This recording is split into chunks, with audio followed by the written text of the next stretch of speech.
My name is Amari. And my name is Jemayne. And we're here with Jemayne King. He's a professor for Johnson C. Smith, and he's also the founder of Soul Food Clothing Line. Today we're talking about the tragedy with shoes. So there's been many incidents about this one incident with a boy named Joshua Woods. Joshua was 22 years old. On December 21st, 2012 was a tragic day for the Woods family. His mother said that she had just received a text from him and stated, "Mom, I am okay. We are already headed home." The next thing, the phone had rang and it was the police, and police said that her son was dead. And how do you feel about that? Well, as far as the unfortunate demise of that young man and other young men and women over the years, the commodification that has led to violence and sneaker culture has started really in the late 70s, became large in the late 80s, early 90s. As a matter of fact, there was an issue of Sports Illustrated in May of 1990 that literally the title of the article and the headline was your sneakers or your life. With sneaker culture becoming popular culture, we've seen those numbers again rise to the level of the 1990s. But unfortunately, because sneaker culture has become popular culture, you'll have the haves and the have-nots, and the proletariat will rise. Well, the average price for a pair of Jordans is $170 to $200. Statistics say that 107 people have been robbed or killed for their shoes. And I got this information from Fox Houston. Do you have any questions, Javon? No, not really. All right. Do you think taking life is more important than a pair of shoes? By no means. A pair of shoes is not worth the most expensive, and the rarest of rare sneakers is not the equivalent of human life or even the life of a lesser life form. As a matter of fact, the material, what subscribers to the culture and customers don't realize is that as the price for sneakers increase, the quality of the materials decreases. There's literally supply and demand. There's a huge demand, so we're not make as many and use cheaper materials because they're going to sell anyway. So no, the easy answer to your question is by no means. How could you refrain from this situation from happening again? Individuals should, and well, it's easy to say what individuals should or shouldn't do, but to keep unfortunate incidents of this magnitude from happening, there could be companies, retailers can stagger the releasing of shoes and manufacturers as well, such as Nike or possibly Adidas. Typically, shoes that are popular like Jordan brand are released on Saturdays. They've done things like create lotteries and to pass out tickets, but to really stop it would be to increase the supply, which ultimately would decrease the demand, which is why they're not doing that. So if they would just increase the supply or possibly provide more restocks of releases, the demand of the violence within the culture would subside. Do you think it's safe for kids to be out there by themselves when Jordans come out? I don't think it's safe for kids to be out by themselves at any time, but especially not during sneaker releases, mainly because, again, there will always be individuals who won't be able to procure a pair. And the ones who can't, if they are passionate or that upset that they didn't get a pair, will attempt to rob someone else potentially. So no, I don't think it's safe for students or for youngsters to be out for sneakers or otherwise unsupervised. How would you describe killing for shoes? Barbaric, senseless, insane, tragic.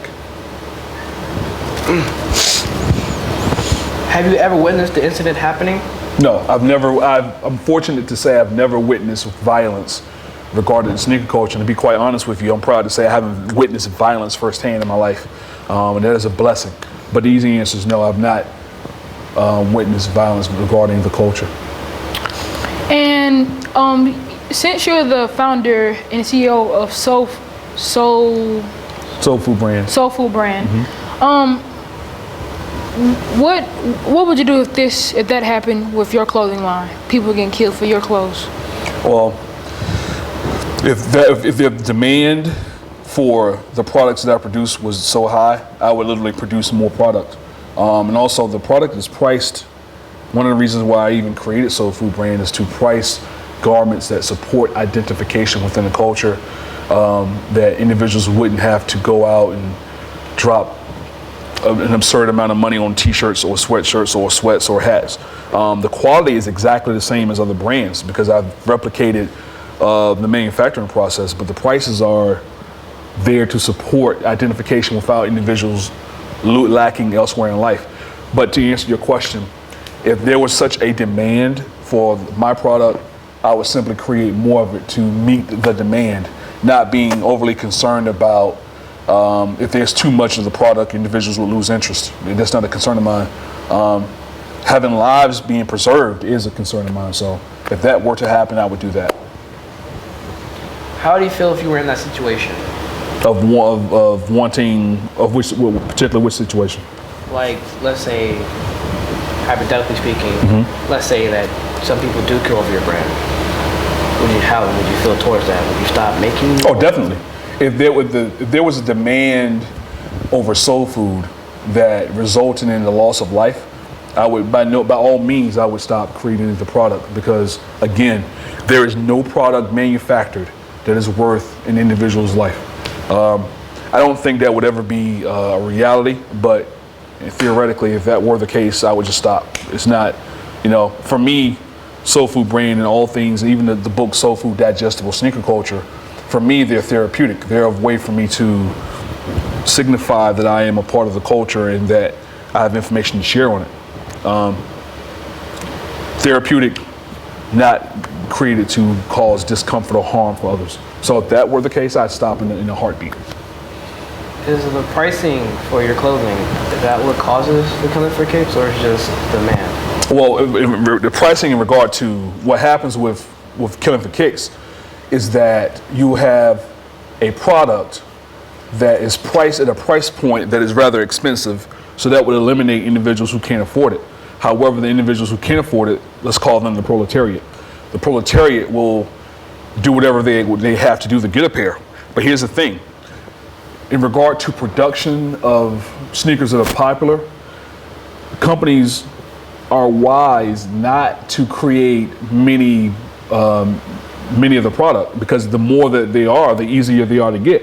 And like anything else in life, if it's easy to get, people tend to not want it. So again, with my particular product, it is made in smaller runs. I am a one-man operation, and it's an operation of love.